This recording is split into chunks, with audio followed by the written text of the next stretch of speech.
I supposed to say? Okay, here's my review of Thor: Love and Thunder. Yeah, here is my thoughts and opinions on Thor: Love and Thunder. Okay, there, review done. Can I go now? No, actually, hold on. This is also my thoughts and opinions on the MCU. This is my thoughts and opinions on Marvel, and this is my thoughts and opinions on Disney. Okay. And this is my thoughts and opinions of any of you brain dead Marvel zombie fanboys. Okay, who ended up watching Thor: Love and Thunder and went, yeah, there's no problems with it. It's fine. What's all the issues? Okay, because I mean, seriously, it's like what? Did you think I went into Thor: Love and Thunder with any kind of expectations that it was going to be good on any level? Did you think I didn't even go into this movie hoping that it was going to be good on any level because it's a delusion. You know what? If you went, because here's the thing. Okay, hold on. If you went in to Thor: Love and Thunder expecting it to be good on any level, you're an idiot. Okay? And if you went into Thor: Love and Thunder, and again, because of the hope, if you actually have hope that it was a good movie, if you still have hope in Marvel movies, okay, you're delusional, okay? Because we have long passed the point, okay, where not only is having expectations that a Marvel movie is going to be good, but even the hope that it's going to be good is long gone. Like even the hope has left the building, okay? So at this point, if you actually hoping or thinking that the movie is going to be good, you've now entered the realm of delusion. Okay, so if you went into Thor: Love and Thunder with the delusion it was going to be good, you're an idiot. Okay, but here's the thing though. At the same time, if you saw Thor: Love and Thunder, okay, and you were shocked and surprised that the movie sucked, you're also an idiot, okay? If after having seen Thor: Love and Thunder, okay, you were upset and you were disappointed that it was a bad movie, you're also an idiot, okay? Because again, we have long passed the point where the idea of the Disney releasing a Marvel and, Star Wars as well, but I'm just going to try and keep it to, Thor: Love and Thunder. We have long passed the point where Disney releasing a Marvel movie with any level of competence is gone, has left the building. Okay? The only people left with any level of, with any delusion and brain dead stupid to even accept the MCU movies at this point are the brain dead MCU fanboys. Okay? Because here's the thing. And again, I don't want to act like I'm suddenly all high and mighty because, again, if it wasn't for No Way Home, Multiverse of Madness, and the Obi-Wan Kenobi movie, because I went into No Way Home with low expectations, but still had the delusion, okay, that it might still be good. I didn't go into Multiverse of Madness with the expectation that it was going to be good, but I did have the delusion that it was going to be good, okay? And even with the Obi-Wan Kenobi, I didn't expect it to be good, but I did have the delusion going in. But after No Way Home, after Multiverse of Madness, and after Obi-Wan Kenobi, not only has the hope been sucked out of me, the delusion has been sucked out of me. Okay, I'm sorry. Okay, the only people who went into Thor: Love and Thunder with any delusion that it was going to be good are brain dead Marvel zombie fanboys. Okay, and the only people that walked out of that movie theater thinking that the movie was okay and half decent and not a problem are brain dead Marvel zombie fanboys. That's it. Okay? So, I mean, because here's the thing. It's like, there's so many things I want to cover. I don't even know how, which way to start. Because I'm watching the movie, right? And here's the thing. Because guaranteed this movie is going to make anywhere between, I'd say, what, $600 to $800 million. Okay? Because when it comes to MCU movies, the audience has no standards. They have no standards. Because let me try to explain. Okay? You can like Thor: Love and Thunder. You can like I'm trying not to bring up No Way Home and Multiverse of Madness, but I'm just trying to establish that it's not just the one movie, but that it's a bunch of the recent movies. Okay, you can like Thor: Love and Thunder. Okay, that's not the problem. Okay, but just understand that if you didn't have a problem with Thor: Love and Thunder, that's fine. But don't expect that your opinion and viewpoints and thoughts on movies have any value, okay? Because you're establishing you have no standards, okay? Your only standard is, as long as a comic book movie has the MCU logo at the beginning of the film, you're good. That's all you give a shit about, okay? I'm sorry. The Morbius movie already established it, okay? Because you could have taken the Morbius movie exactly the way it is, line per line, scene per scene, okay? Have it have been released by Disney, had the MCU logo on it, and 90% of you bullshit artists would have gone, oh, this is a great movie, one of MCU's best movies. And it would have made anywhere between $800 to $900 million, okay? Because take the Eternals, The Eternals, okay, is considered one of the worst MCU movies, if not the worst MCU movies to a lot of people, and it still made $400 million, okay? The bottom of the barrel, a flop. This is how pathetic the movie-going audiences, this is how pathetic the brain-dead Marvel zombie fanboys are.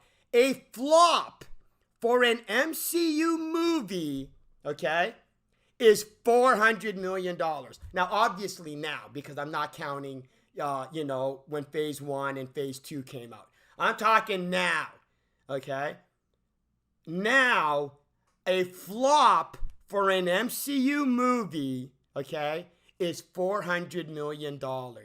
Don't tell me that you have standards in regards to movies. Don't tell me that I should take your viewpoints and opinions and analysis of movies with any level of value or seriousness, okay?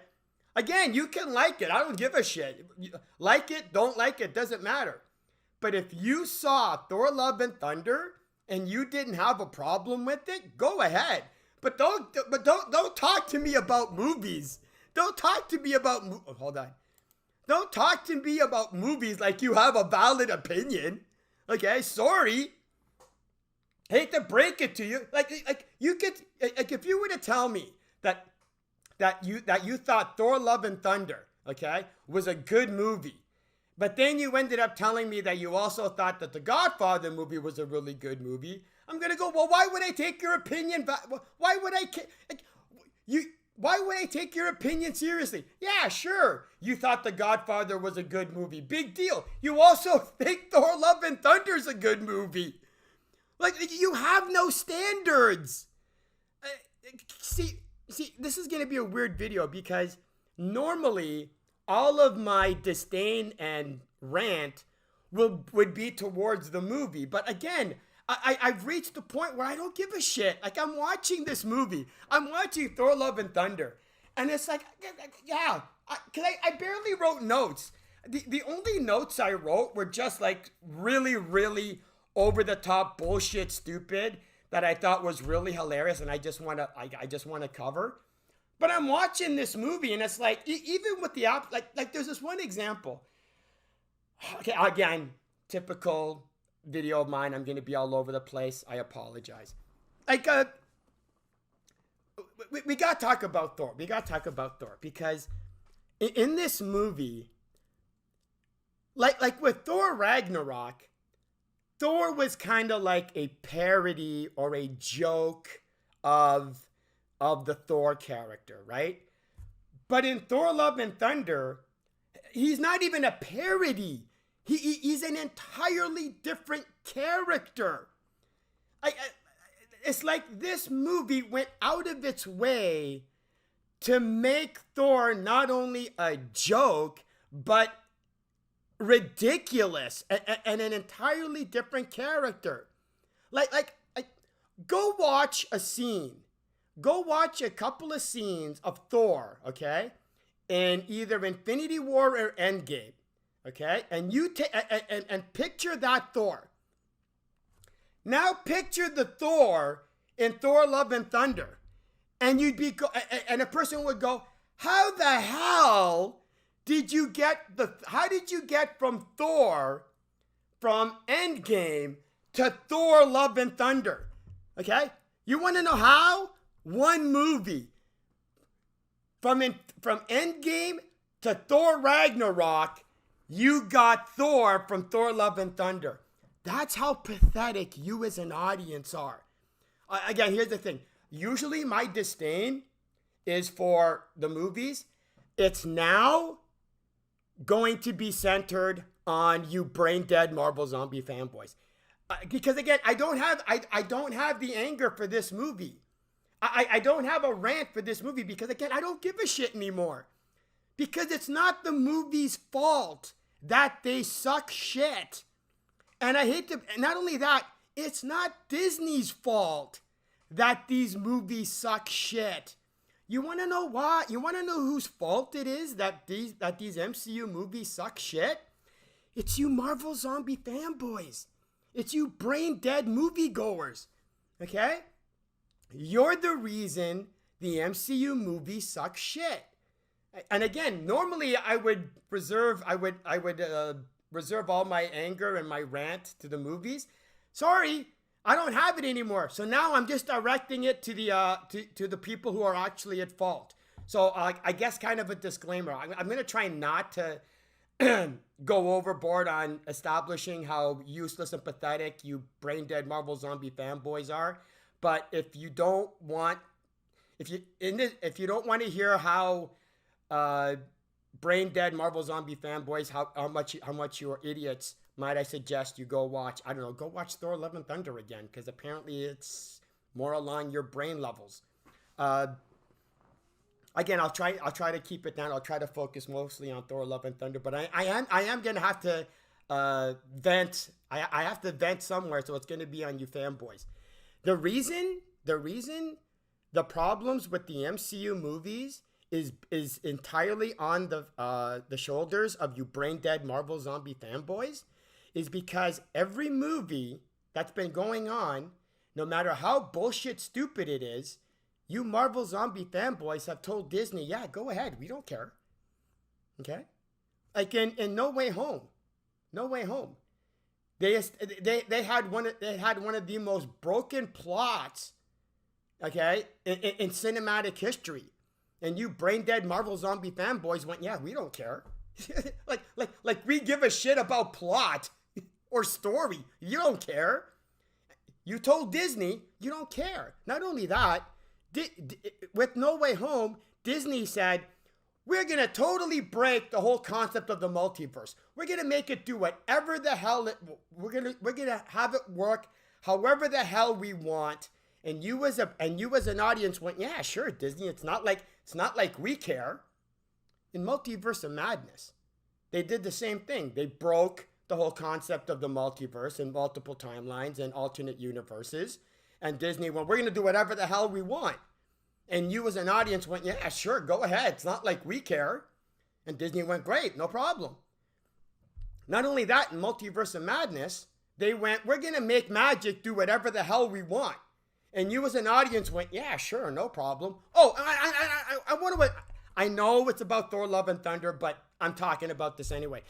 This bullshit defense, okay, of you people going, oh, it's magic, it can do whatever it can do whatever it wants because it's just a comic book movie, it can do whatever it wants. It's just a fantasy, science fiction, whatever.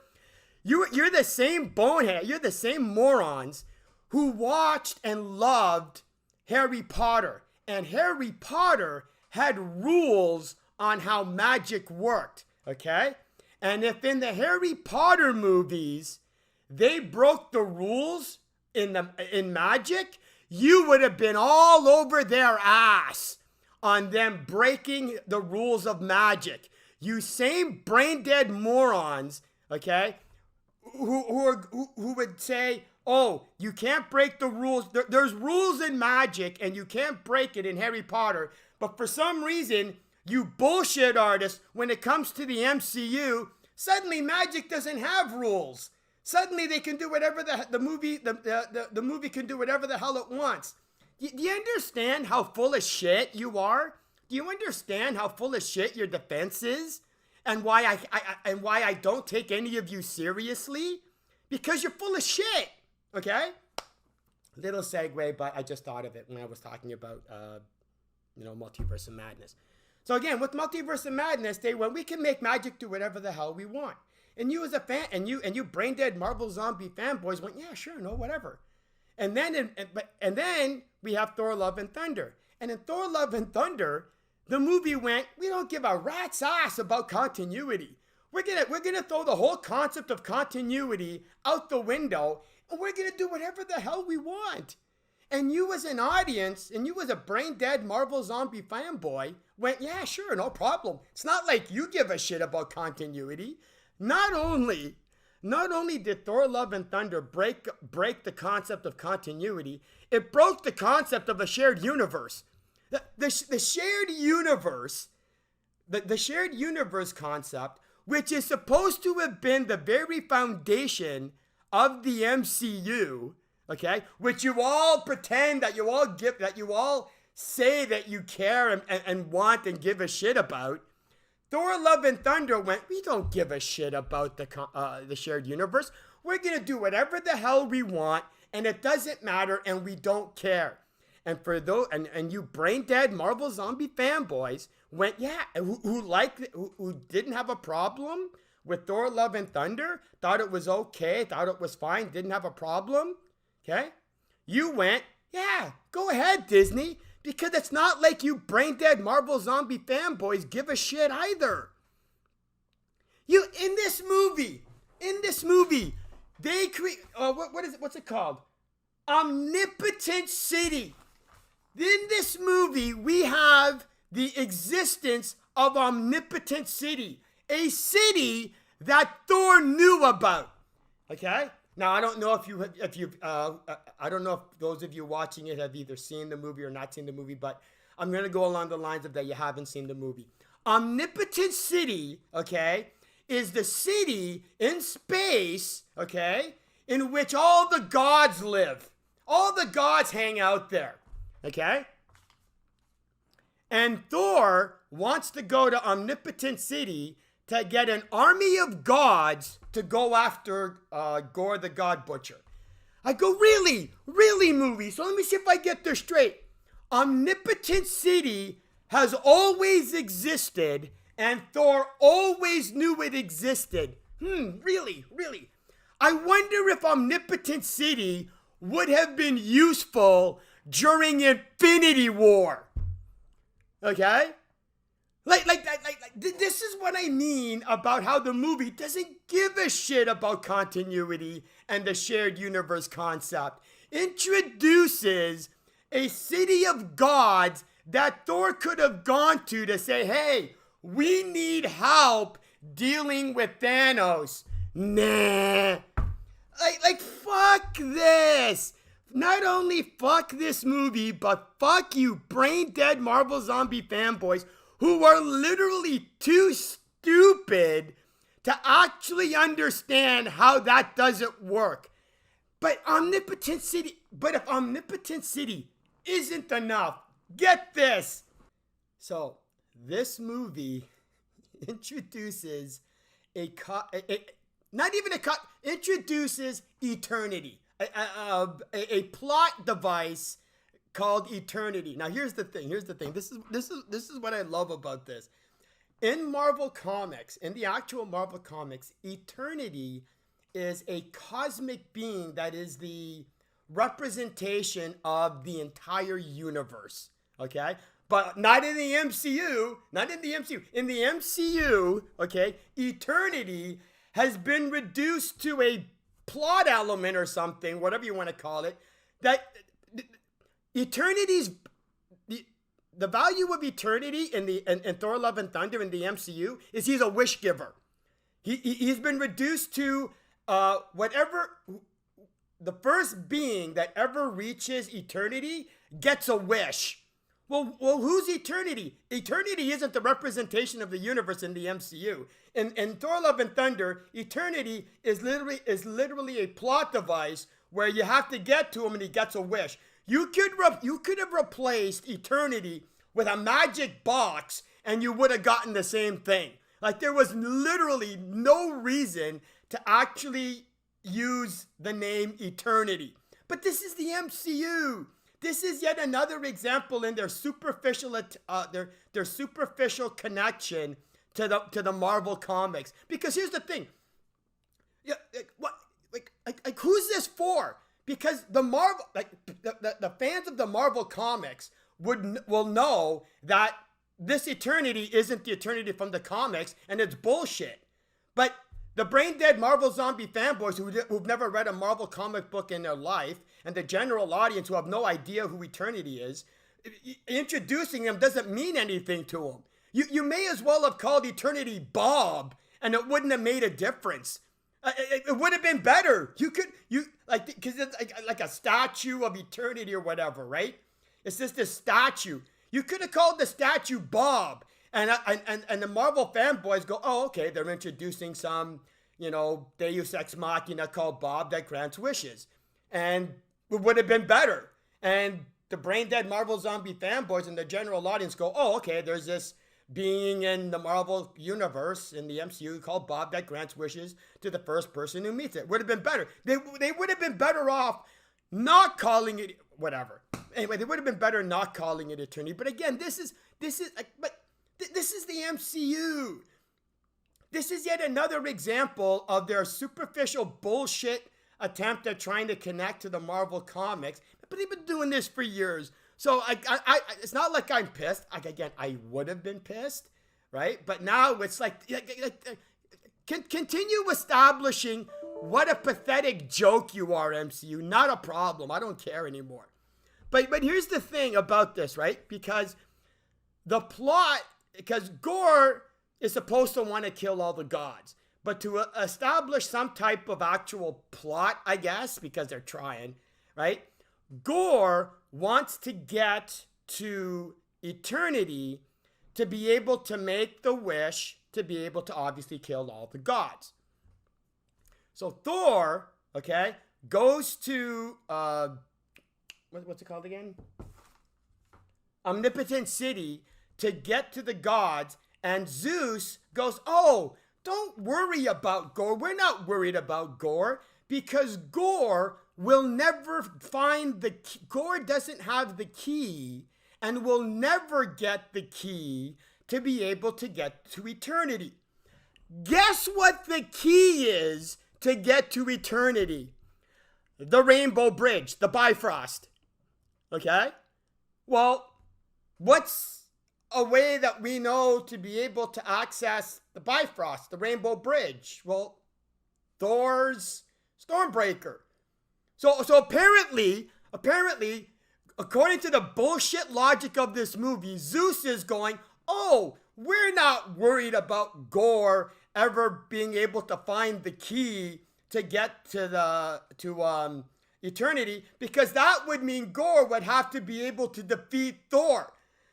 And so apparently Zeus isn't worried about Gore, because apparently Gore could never kill Thor steal Stormbreaker to be able to activate the Rainbow Bridge. It's like this. Not only that.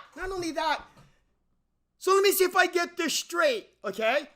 You have Eternity, which apparently, not only that, no, okay, there's so much stupid encompassed in this.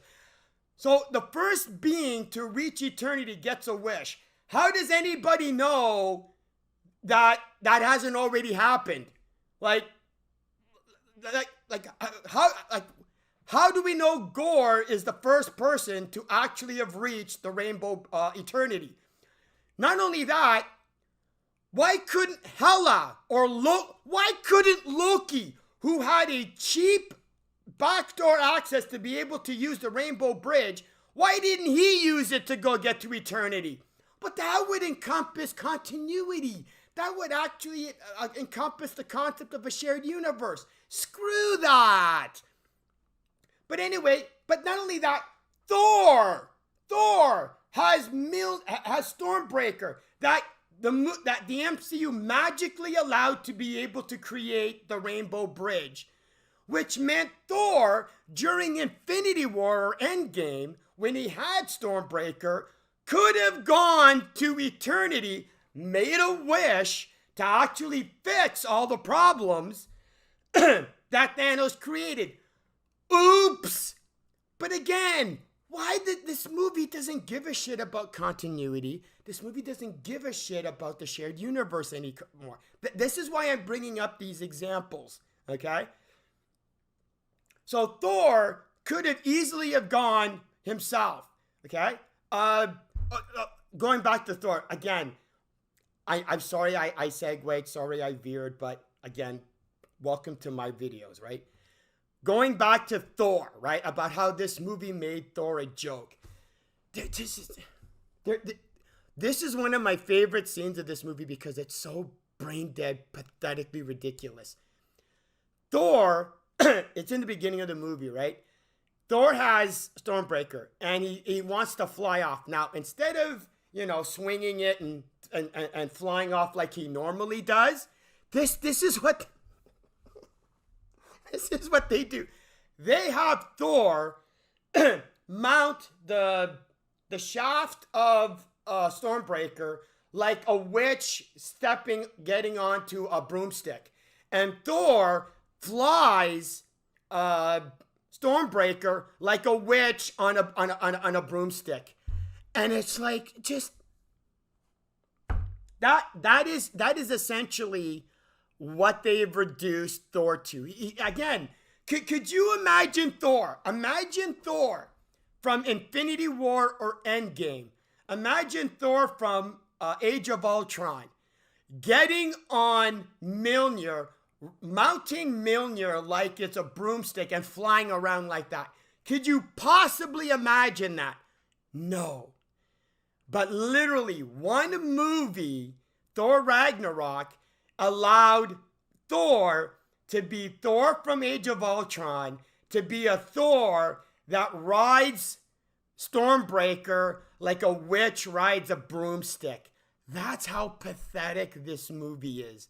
That's how pathetic you brain dead Marvel zombie fanboys are to watch this movie and go, oh yeah, that's funny. There's no problem to that. This is why I don't give a shit what you think about movies, because your standards are meaningless and they have no worth. What else? I already covered a bunch of stuff. New Asgard is now like a tourist stop. It's a tourist stop, but it's not even like this big Disneyland tourist stop. It's like some subpar third grade amusement park thing, because you have this acting troupe reenacting the Thor, Odin, and Loki and Hela type thing, and it's like these low grade actors, and I'm going, like, thank you for turning not only did you turn Thor into a joke, now you're turning New Asgard into a joke. And I'm going, wait a minute. I go, this is Asgard. What happened to your technology that's so advanced it borders on replicating magic? That's apparently gone. That's no longer relevant. The goats. We get the goat. Now, in Norse mythology, Odin has these two magic goats that pull his chariot, okay? Now, I don't know why they did this because it was not, but so instead of these two goats that were actually pets of Odin, okay? In Thor Love and Thunder, these two goats are these two random goats that they got from this random alien race on this random planet. So, and these two random goats just happen to be able to, fly through space and be able to fly across the Rainbow Bridge. It's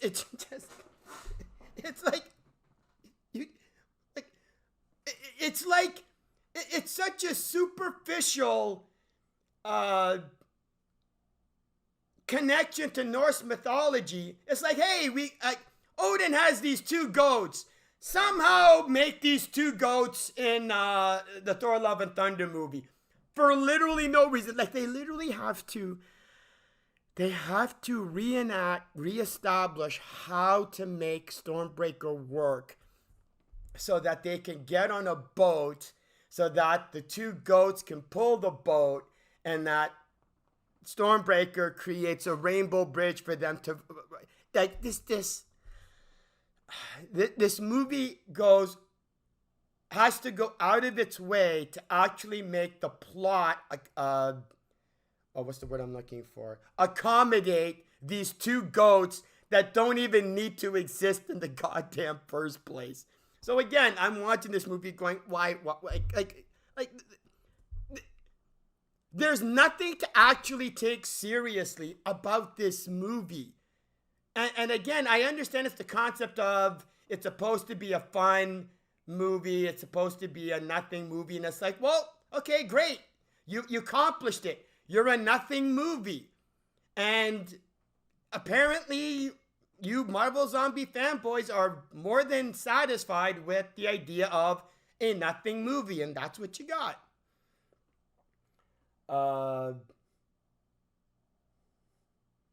Then we have...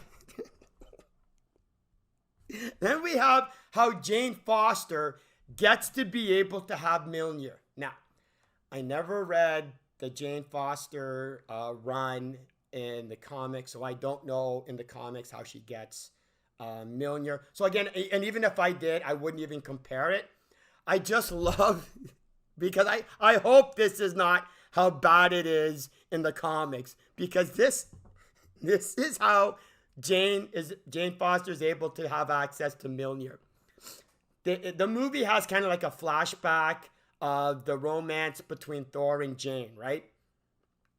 And there's this one scene where they're in bed and there's Thor and there's Jane. And for some reason, Thor has Mjolnir in between them, right? And Thor is talking to Mjolnir. And goes, what did he say? He goes, he goes to Mjolnir and asks Mjolnir to promise him that he'll always protect Jane. So Thor is literally talking to Mjolnir like it's a sentient being, and go, by the way, for whatever reason, always protect Jane.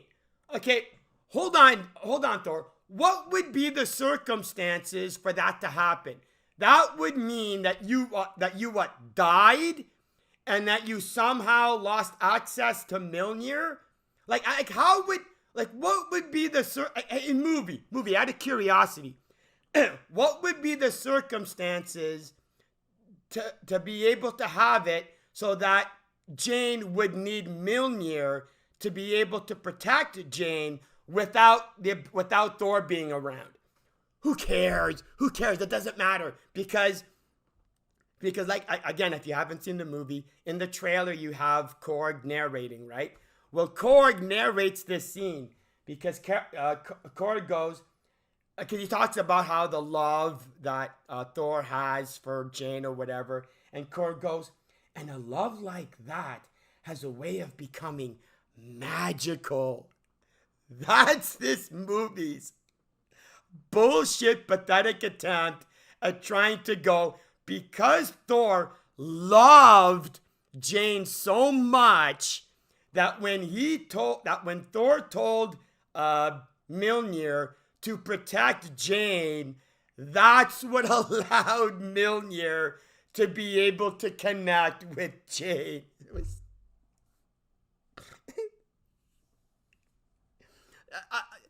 again, this is the problem with the MCU movies.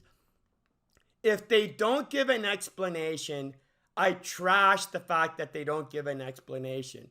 But the problem is, when they do try to give an explanation, the explanation is so goddamn pathetic and stupid, I can't help but make fun of it. It's like either a lose-lose situation for the MCU because they're so pathetic, but at the same time, it's a win-win situation for me. And then we have this running gag, right, with Stormbreaker, because Jane Foster is back and she has Mjolnir, right? So Jane Foster is the ex-girlfriend, right? But there's nobody to be jealous of Jane because Thor doesn't have a new girlfriend, right? But he does have a new weapon in Stormbreaker. So Mjolnir, instead of being the ex-boyfriend, is the ex-weapon, okay? And Thor is still kind of got the pining and trying to get with Mjolnir, whatever. So here's the running gag. Stormbreaker is now this sentient weapon that is now jealous of Thor still being interested in Mjolnir. This is a running gag in the movie. And it's like, because here's the thing, and I believe it's Endgame, right? There's the scene where Thor has both Mjolnir and Stormbreaker, and apparently there's no problem there, right? Like he's literally exchanging back and forth the weapons with Cap at one point, right? But now all of a sudden, the hammers and Thor's weapons are now sentient beings that have their own mentality. And it's like, yeah, sure, go ahead. I don't give a shit. There's one scene where Thor goes to Stormbreaker. He goes, okay, are we good now? We're good. And he goes, here, have a beer. He goes to Stormbreaker, and he got a mug of beer, and he pours the beer on Stormbreaker. And the beer it's not like Stormbreaker actually absorbs the beer. The beer just falls all over the place anyway. And it's like, what are you doing, movie? You have literally made it so that Thor is offering a beer or an ale or whatever to his hammer, to Stormbreaker, as if that's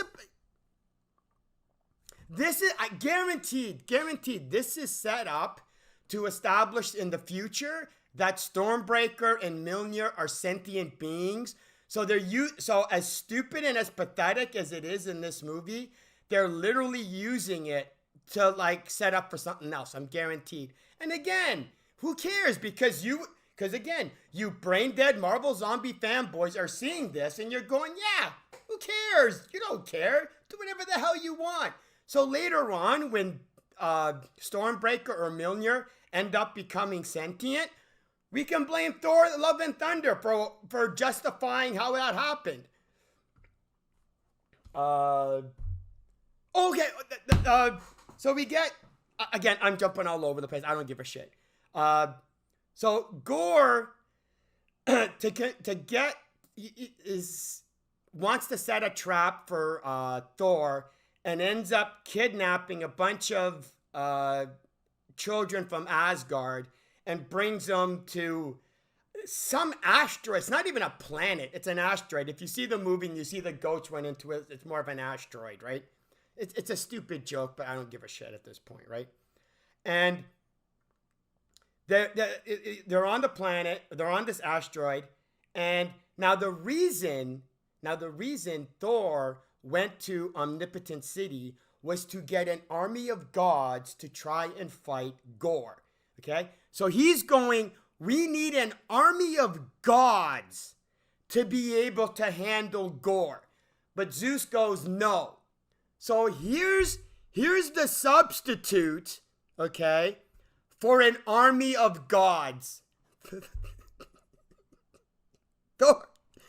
Thor gets the kids, takes Stormbreaker, okay, suddenly out of yet another magical ability the writers pulled out of their goddamn ass.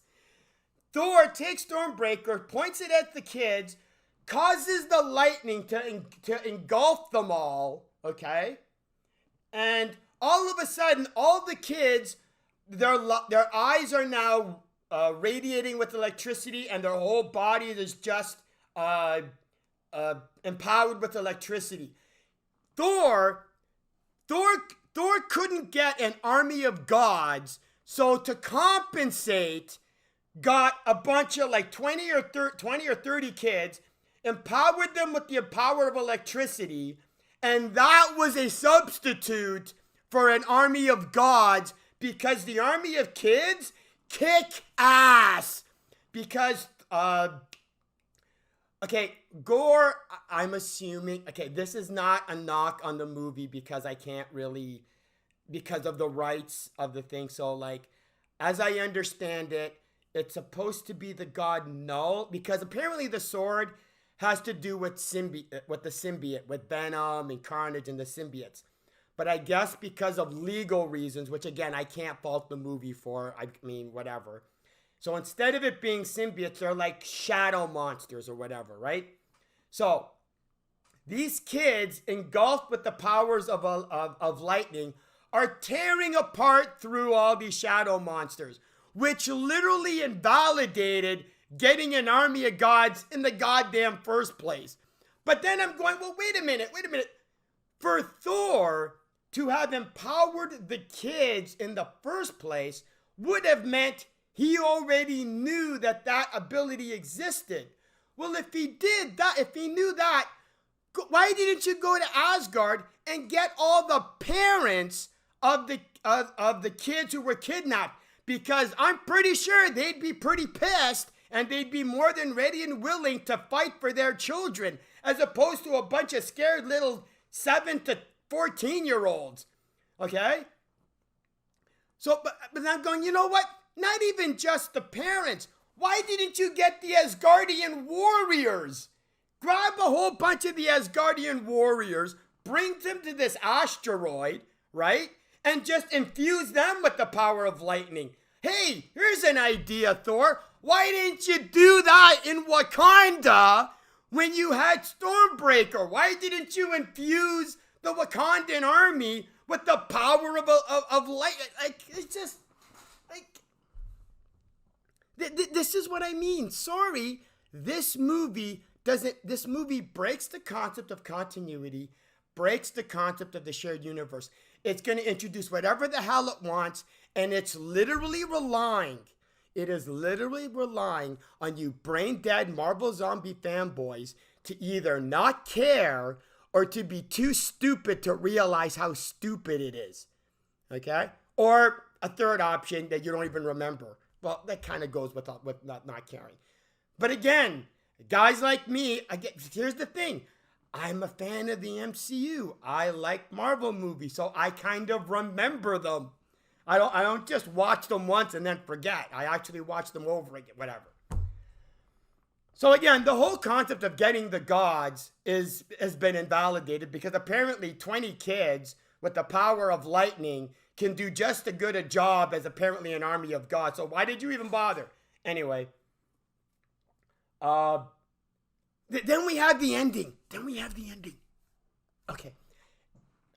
If you thought the ending of Multiverse of Madness was ridiculous in how Wanda basically redeems herself, okay? In Thor Love and Thunder, Gore ends up winning. Gore ends up getting the hammer, Stormbreaker, opens up the Bifrost, gets to eternity. He's about to get to eternity and make the wish. This is what the movie came up with to be able to stop Gore. Thor goes to Gore and says, no, don't do this. You don't, I don't know if I can say it with a straight face. You don't want revenge, Gore. And Gore goes, what do I want? And Thor goes, you want love. And that's it. That Gore goes, you know what?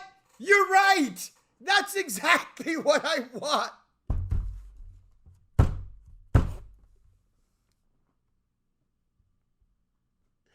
Oh my God. Because at the beginning of the movie, Gore's daughter died. Okay, I'll get to that in a minute. I'll get to that because that's hilarious in and of itself. So Gore's daughter died, but it's not really Gore's daughter dying that causes him to become Gore the God Butcher. It's the gods, like in all honesty, even if Gore's daughter didn't die, when he goes to the god and the god says what he says, that's what really makes him become Gore the God Butcher. His daughter dying really has no relevance to why Gore becomes the God Butcher in this movie. Now that I think about it, because I was gonna make the connection with John Wick, because in John Wick kills everybody because they killed his dog, right? And in Thor Love and Thunder, Gore kills all the gods because his daughter died. But it's like, now that I think about it, no, not really. He doesn't actually become Gore the God Butcher because his daughter dies. He becomes Gore the God Butcher because of what the first god that he encounters, says to him. Even if he didn't have the daughter, he still would have become Gore the God Butcher based on the conversation. And the only reason Gore's daughter died is even in the movie is so that it can be used as the Deus Ex Machina for Thor to be able to convince Gore not to go through with it. Because because at the end of the movie, instead of Gore wishing for all the gods to die, he wishes that his daughter were alive. So his daughter ends up being alive now. But because of the corruption of the sword, Gore is now dead. So according to this movie, Gore goes, I want to wish my daughter to be alive, but I'm going to die so that there's nobody to take care of my daughter. Like, why wouldn't Gore wish to be able to be with his daughter so that they could both live? But here's the reason why. Here's the reason why Gore has to die.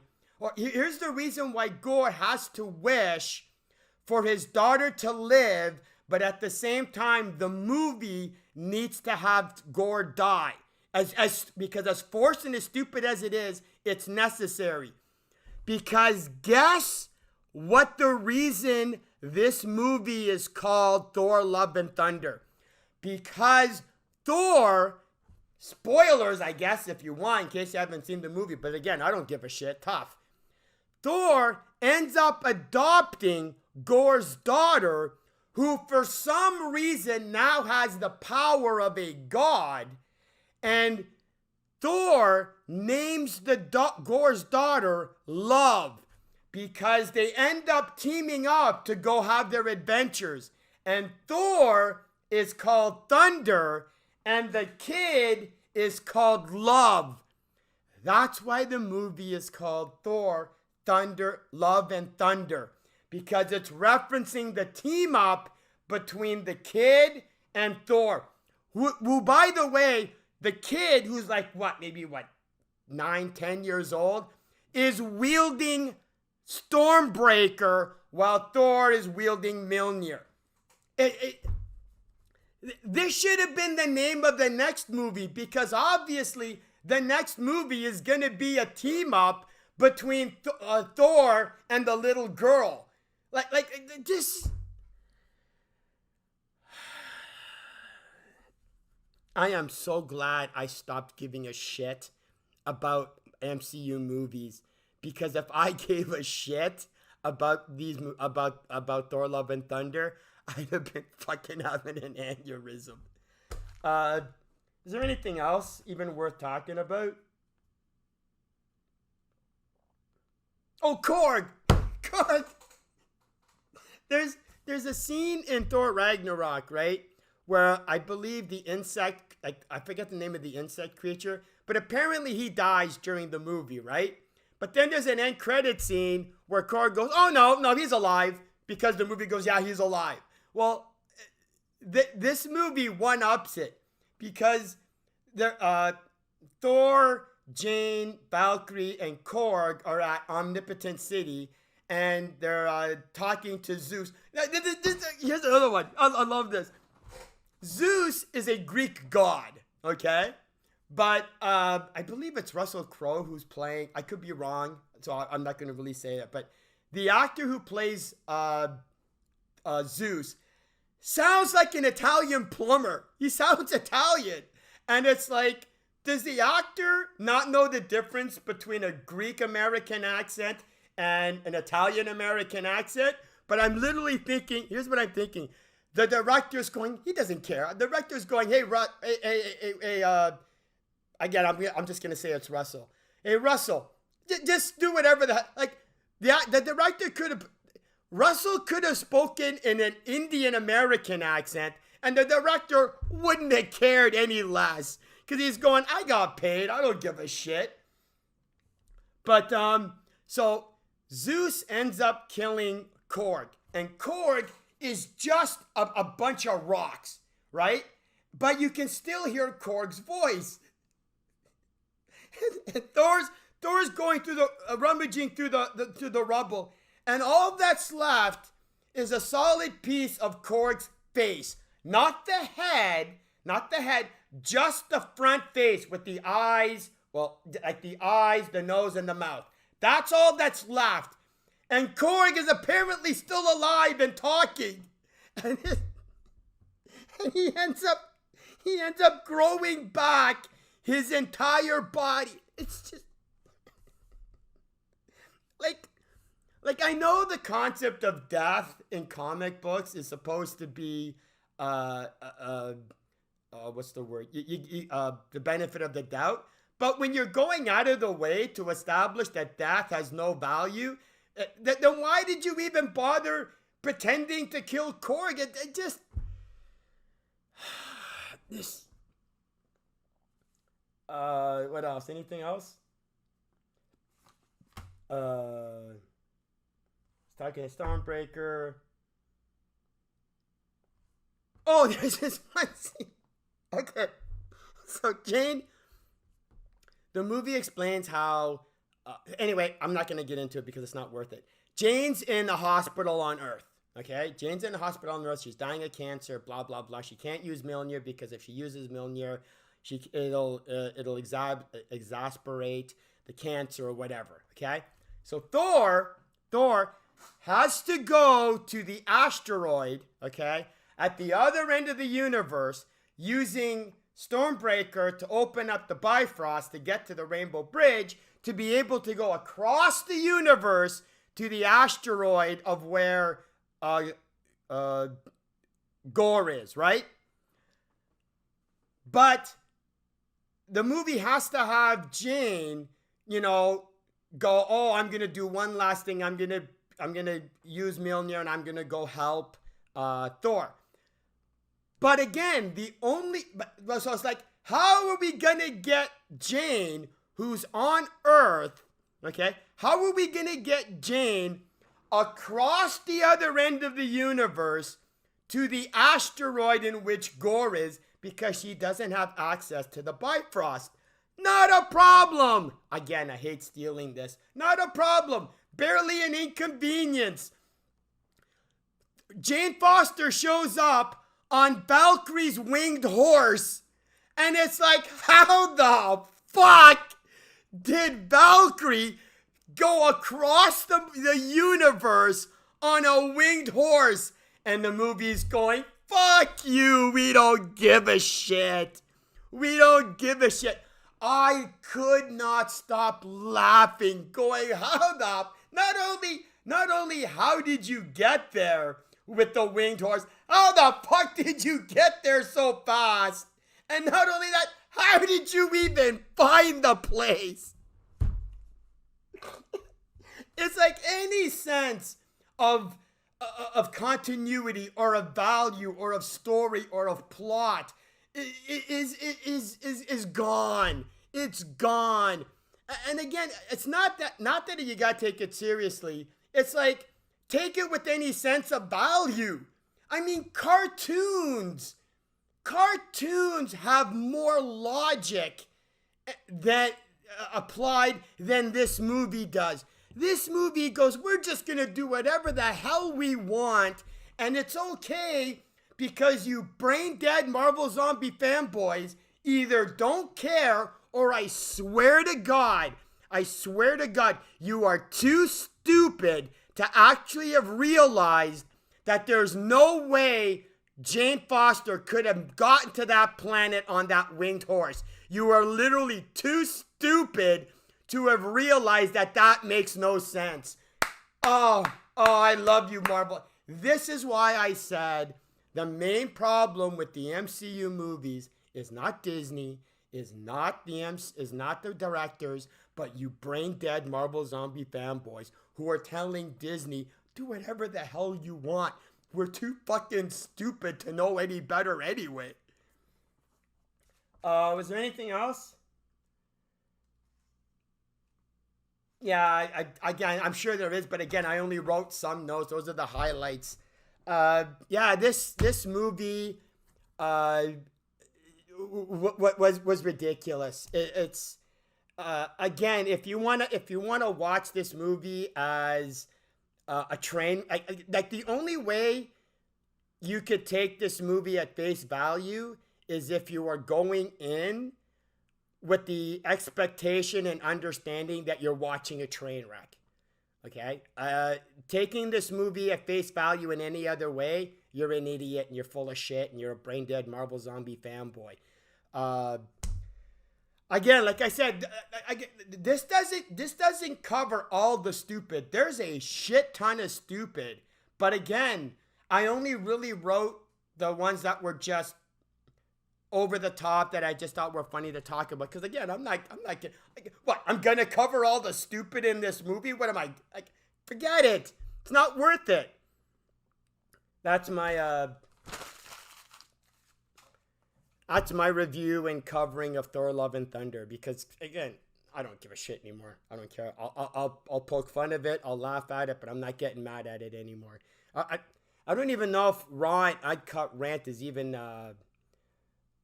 viable anymore, because again, it's not a rant anymore. Anyway, I'm rambling again. I have a hard time trying to end this shit. Anyway, for those of you who have made it this far, thank you. Yeah, that's it. I can't think of anything else. I'm out of here. See ya.